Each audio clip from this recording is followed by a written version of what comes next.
L'eau se propageant sur Terre et nourrissant les sols est la source de toutes les formes de vie de cette planète.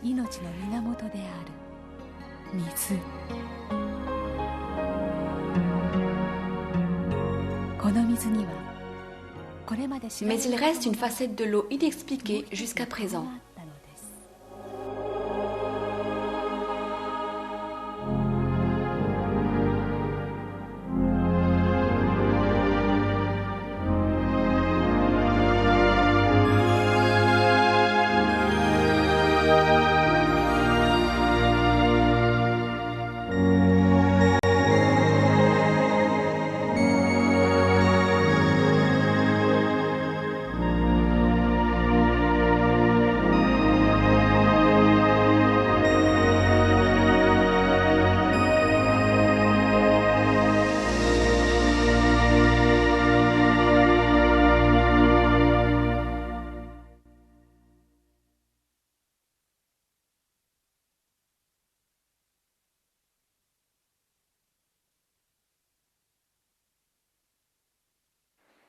Le docteur Masaru Emoto de l'Institut général IHM étudie l'eau depuis de nombreuses années. Grâce à ses recherches, il a fait émerger une méthode innovante pour saisir la physionomie de l'eau. Il a publié des collections de photos basées sur ses travaux intitulés « Messages de l'eau ».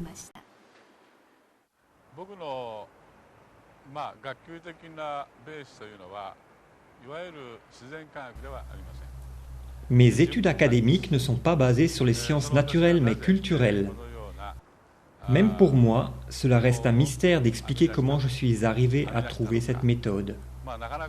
Le mode conventionnel de raisonnement de la science traditionnelle n'était pas suffisant pour pénétrer le monde de l'invisible, tel l'eau et l'ado.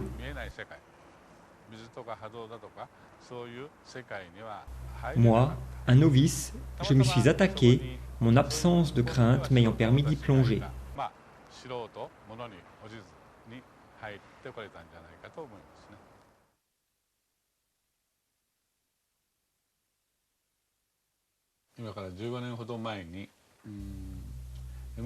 Il y a 15 ans, je suis rentré des USA avec un appareil de mesure de vibration appelé MRA. Je pouvais, grâce à lui, transférer des informations vibratoires dans de l'eau à microclusters, un type particulier d'eau, et j'ai créé de l'eau Hado. On put guérir de nombreux symptômes de maladie grâce à cette eau. Plus de 10 000 personnes furent traitées ainsi.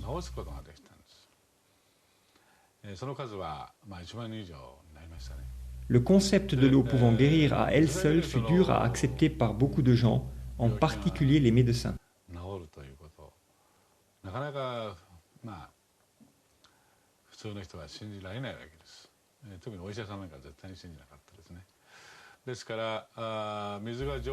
La capacité de l'eau à conserver de l'information avait déjà été avancée par certains savants radicaux, mais cela restait à prouver. Je me creusais la tête chaque jour pour trouver une réponse.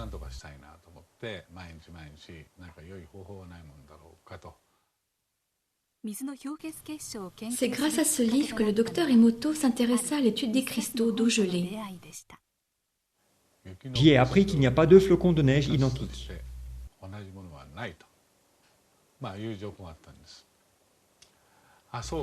J'ai pensé, oh, des flocons de neige. La neige, c'est de l'eau. Si la neige fait des cristaux, alors l'eau doit aussi en faire lorsqu'elle est congelée.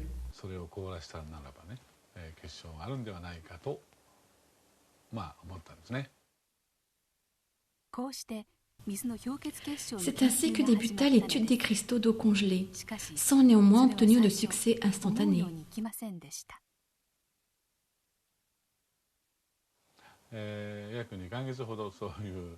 Les 2 premiers mois furent durs, mais nous savions que nous pouvions réussir.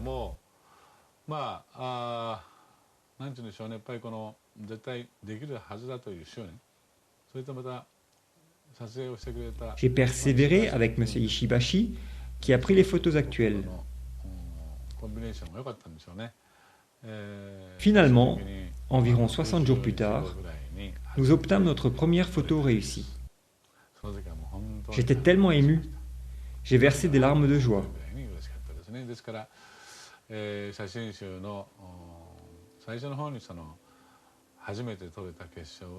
Cette toute première photo est au début de mon livre Message from Water. Je n'oublierai jamais ce cristal.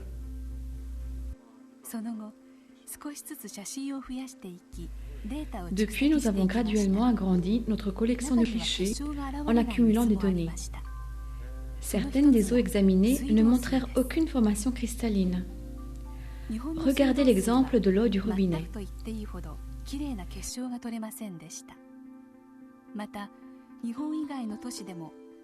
D'après ce que l'on a pu observer, les beaux cristaux étaient rares à partir de l'eau du robinet des villes japonaises.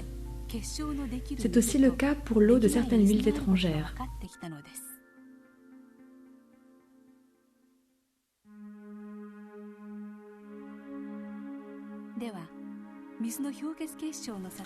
Poursuivant nos recherches, nous découvrîmes que certains types d'eau produisaient de magnifiques cristaux alors que d'autres non.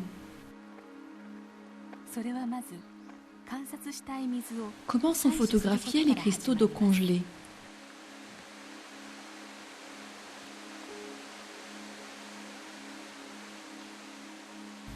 Nous commençons par recueillir un échantillon de l'eau que nous souhaitons examiner. Ici, c'est notre chercheur aux chutes de Shiraito no Taki, une source célèbre sur les pentes du mont Fuji. L'énorme quantité de pluie tombant sur le mont Fuji s'infiltre dans la montagne pour en ressortir 20 ans plus tard.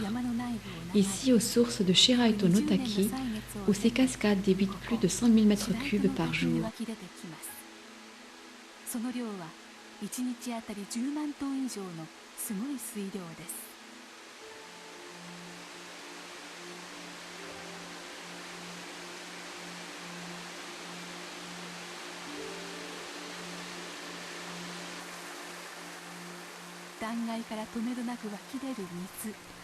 L'eau jaillit implacablement de la falaise.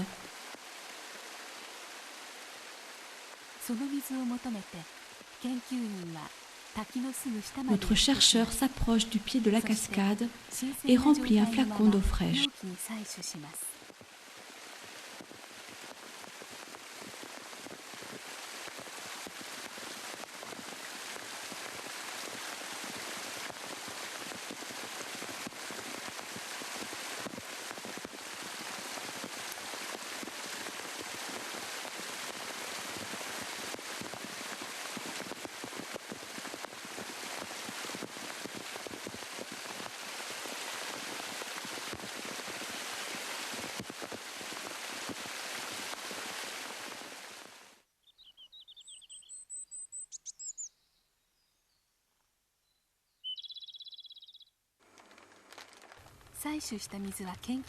Il ramène l'échantillon d'eau à l'institut. Tout d'abord, il frappe le fond du flacon pour activer l'eau.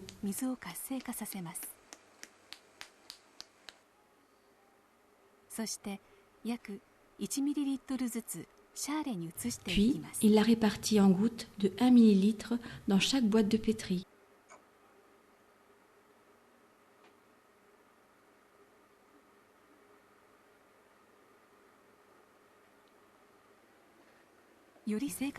Pour obtenir une tendance cristalline plus précise, on réalise une cinquantaine de congélations de chaque échantillon d'eau.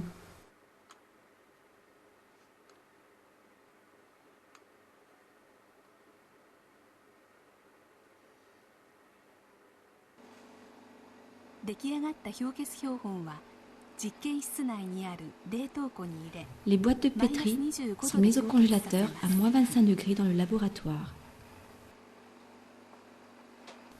Les cristaux sont alors examinés à l'intérieur de notre laboratoire où est maintenue une température constante de moins 5 degrés.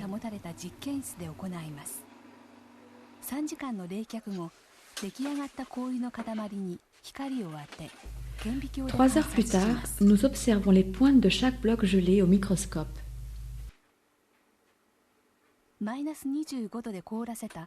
Sous l'effet de l'éclairage, le cristal se met à croître et à s'étendre lorsque sa température augmente.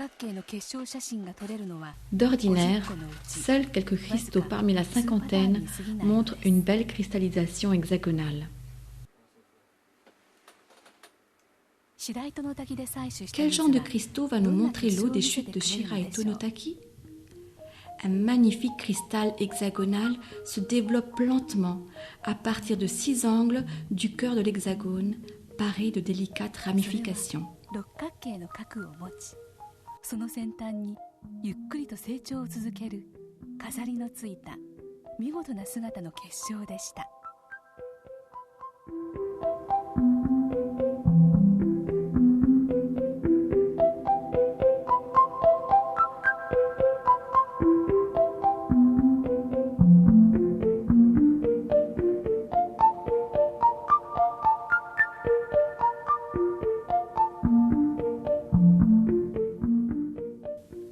En un court instant, notre examinateur repère un scintillement et le photographie. Tout cela dans la dizaine de secondes où le cristal croît avant de retourner à l'état liquide.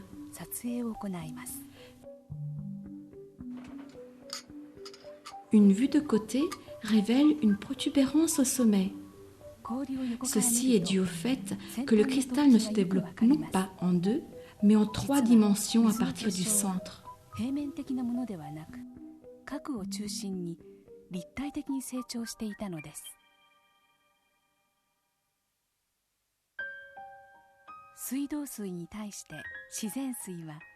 Contrairement à l'eau du robinet, l'eau de source produit une variété de magnifiques structures cristallines, captivantes pour nos yeux.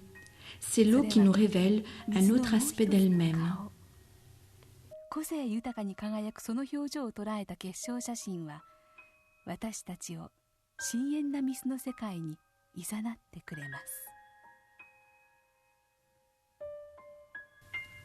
Les photos fixant ce rayonnement unique de l'eau sous sa forme cristalline peuvent nous guider dans son monde ésotérique.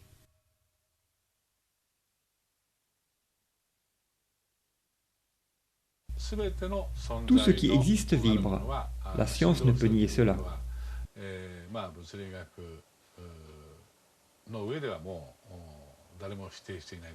Vibration est juste un autre mot pour énergie.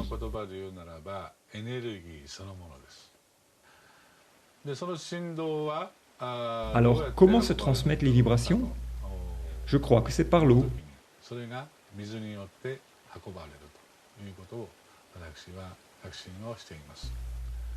Les cristaux hexagonaux représentent la force de vie de Mère Nature.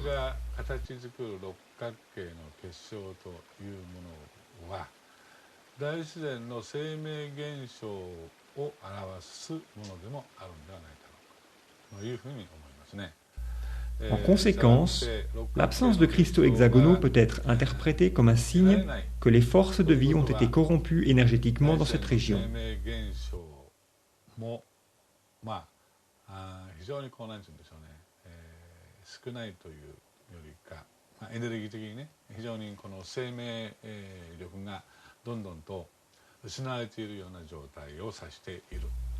C'est une des choses que nous avons apprises durant les 8 années passées.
La musique est une vibration.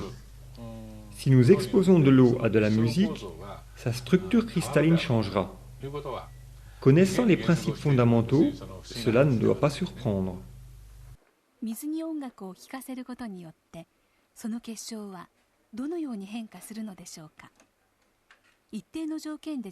Comment est-ce que le cristal change lorsqu'on expose de l'eau à de la musique?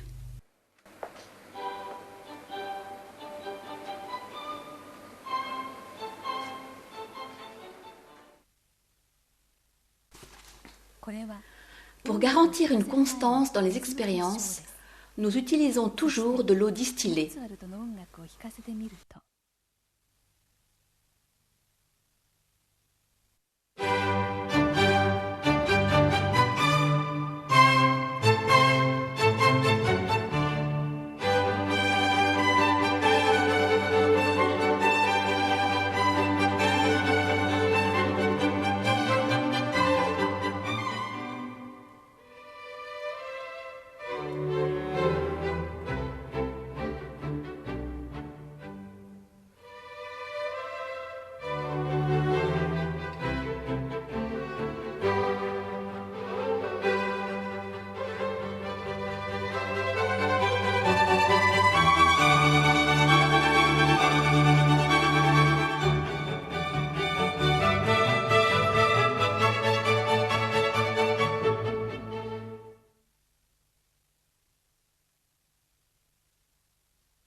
Lorsque l'eau est exposée à de la musique, son côté expressif se révèle, formant et transformant ces cristaux au gré de la musique.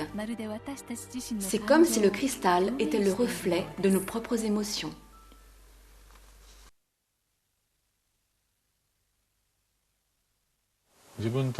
Je pense que la musique a été créée pour ramener nos vibrations à leur état intrinsèque.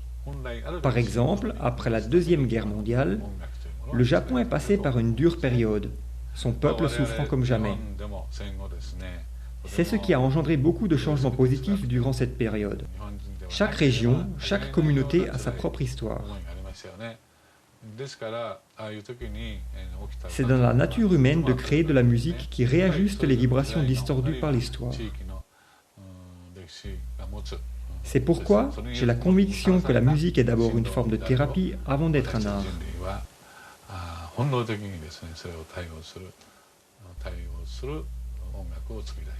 J'ai conseillé beaucoup de gens malades, 15 000 environ, en utilisant un appareil à Hado appelé MRA.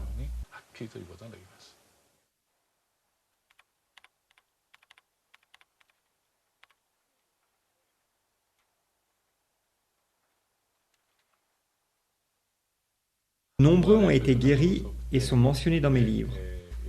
Beaucoup demandent encore mon aide actuellement, mais tous ne peuvent pas venir ici. Certains vivent loin, d'autres sont des enfants dans des hôpitaux. C'est alors que j'ai pensé à utiliser des photographies pour extraire de l'information. J'ai demandé à ces patients de m'envoyer leurs photos. Très confiant, j'ai pu obtenir des informations sur eux et créer de l'eau, Hado, sans leur présence physique.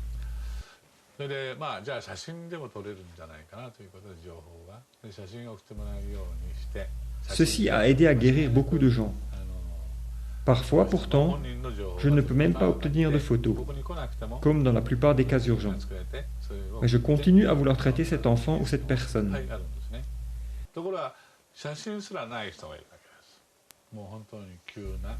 Cela m'a fait penser que si des photos pouvaient fournir des informations, peut-être que le nom des patients aussi.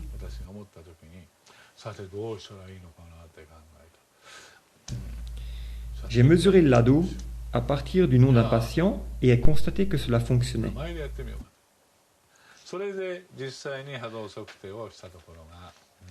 C'est là que j'ai réalisé que les mots retenaient de l'information vibratoire.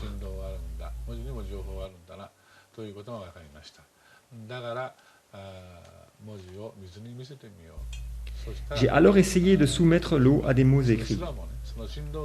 Je pensais que l'eau pouvait avoir la capacité de sentir les vibrations et nous donner des réponses. Le premier mot que nous avons testé avec l'eau fut arigato, merci en japonais. Il en résulta la formation d'une magnifique structure cristalline. A l'inverse, voici ce qui arrive lorsque l'on expose des mots négatifs à l'eau tels qu'idiot, dans ce cas,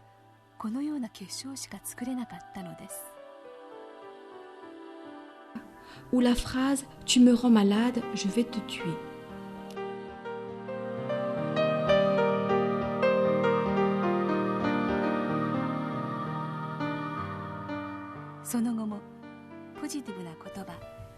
De beaux mots se manifestant par de beaux cristaux.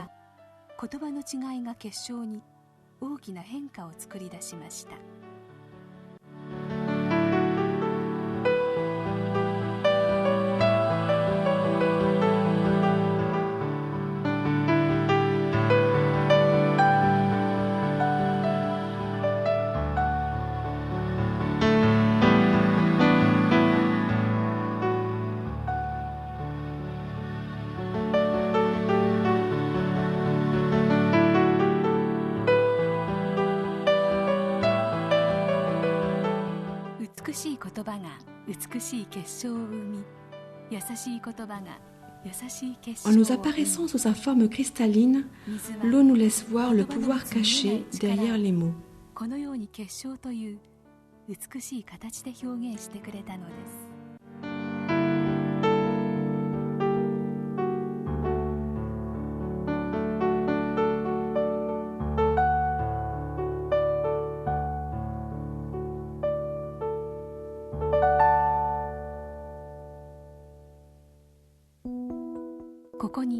Voici une autre expérience caractérisant le pouvoir mystique des mots.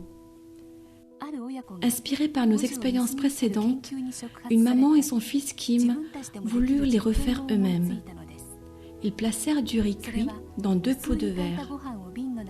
Chaque jour, ils dirent merci à l'un et idiots à l'autre. Le fils qui allait à l'école élémentaire poursuivit l'expérience pendant 1 mois. À la fin, le riz à qui on avait dit merci dégageait une bonne odeur agréable, comme du riz maltais.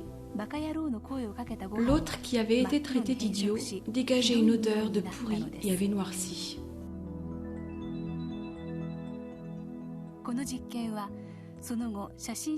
Cette expérience gagna en renommée auprès des lecteurs des messages de l'eau. Elle fut reproduite et rapportée par beaucoup de gens. On dit que les mots font naître la vie. Ces photographies montrent clairement la puissance inhérente du verbe. Par la suite, nous menâmes une autre expérience qui consistait à projeter nos pensées à l'eau et tester les effets des formes et des mots.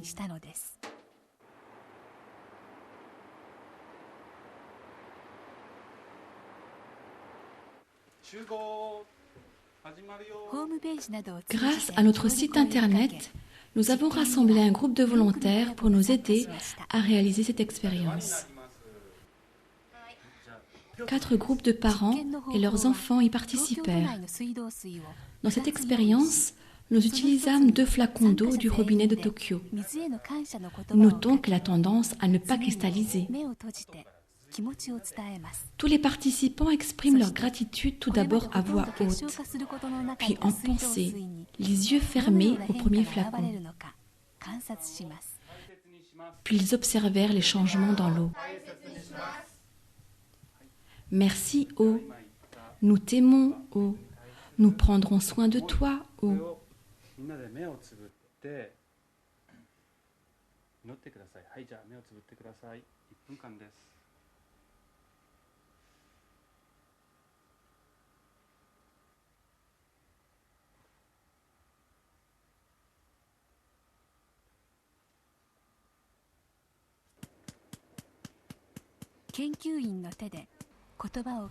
Le chercheur transfère ensuite cette eau dans les boîtes de pétri. Les enfants regardent curieusement.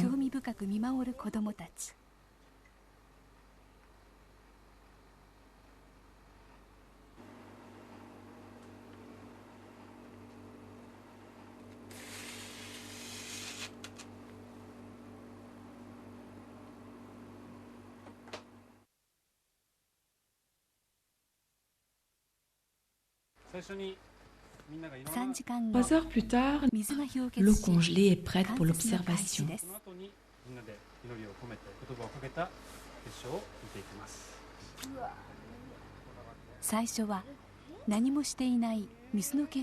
Commençons par l'eau qui avait été laissée de côté.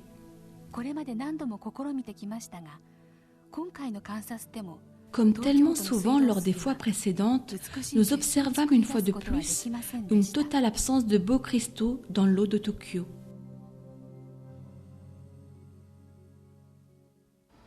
Certains y arrivaient presque, mais nous n'avons pas réellement vu de vrais cristaux. D'autres étaient franchement laids à regarder. Nous n'avons pas vu un seul cristal. Puis, on examine l'eau qui avait été exposée aux bonnes pensées. Les enfants fixent l'écran avec attention. Qu'est-ce qui arrive à l'eau du robinet lorsque leurs pensées se sont unies? Alors, surgissant de la pénombre du microscope, un petit cristal apparaît et commence à croître lentement.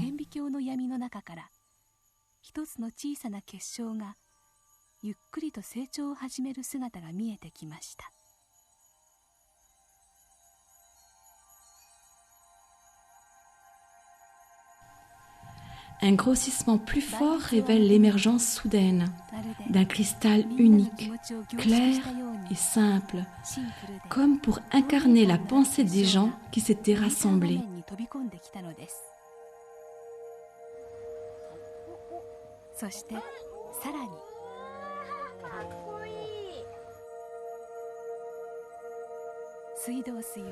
En réponse aux paroles et pensées des participants, l'eau du robinet de Tokyo produit un magnifique cristal équilibré.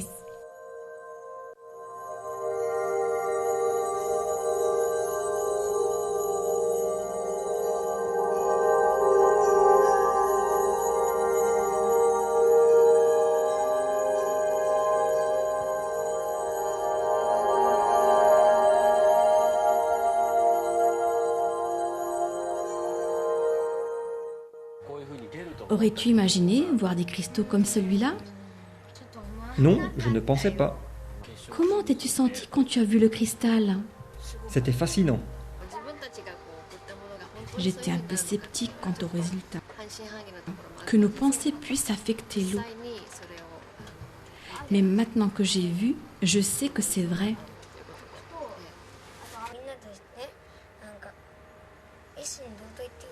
J'ai ressenti que nous étions devenus un et j'ai pu prier pour l'eau.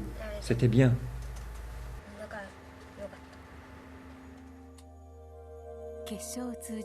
De par la cristallisation, l'eau nous dit qu'elle peut agir comme un miroir pouvant réfléchir nos pensées.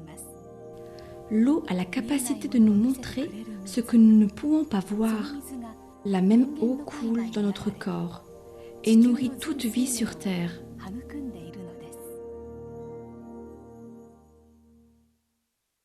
L'énorme écho, déclenché par le livre Message de l'eau, est maintenant en train de se répandre partout dans le monde. Basé sur les concepts présentés dans ce livre, nous avons commencé un projet nommé « Amour et gratitude pour l'eau ». Des messages ont été amenés dans ce projet. Cette éclatante réponse est sans aucun doute le signe que les cristaux d'eau gelée sont porteurs d'un message universel.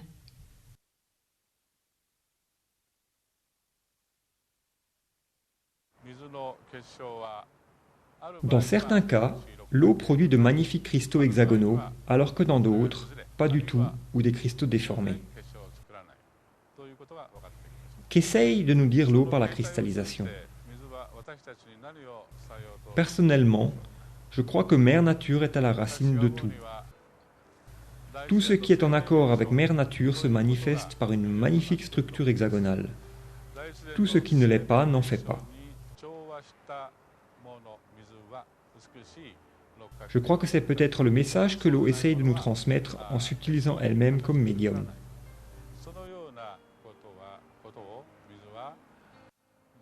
Il est important pour l'eau autour de nous de ne produire que de beaux cristaux hexagonaux.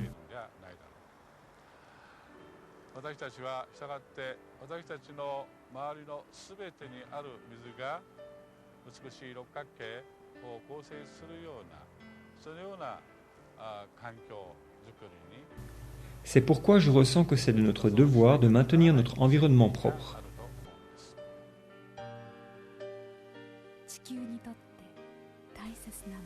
Les cristaux nous disent ce qui est important pour notre planète et ses habitants.